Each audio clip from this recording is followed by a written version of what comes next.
actually at E.O.C's annual meet and greet. So quite a few years ago, E.O.C changed their open house or back to school night to a meet and greet. E.O.C is the place where everybody goes when they can't find some place to go.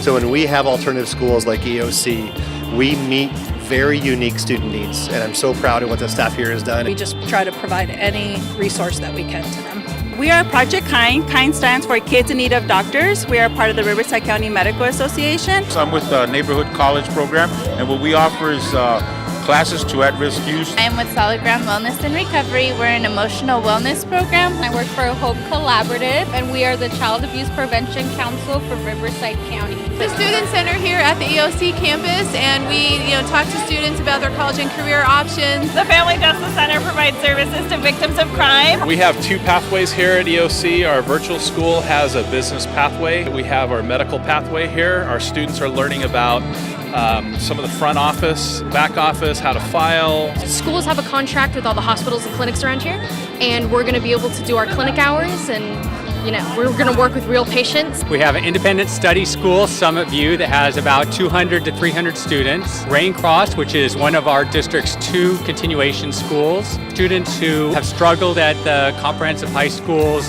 and gotten into trouble, we're able to put them into a small class, and that's our COPE program. It's called Riverside Virtual School, but it's really what is called a hybrid program. It's Riverside Virtual School, so we do most of our work online.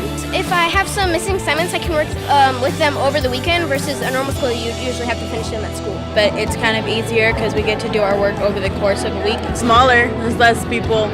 You know everybody. Yeah, you know everybody. I was lagging on all my credits, but then the last year I caught up, and they're very helpful, so yeah. I have students who are struggling to graduate. They're absolutely wonderful persons. We have students who are literally taking college-level engineering classes.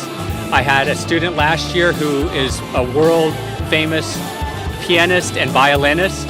I have a student this year who's a race car driver. I think that this kind of brings us together as a community instead of parents just meeting one-on-one with the teacher. And the teachers here are amazing. They care. They really, really care about the students. So, yeah, it's a really great campus.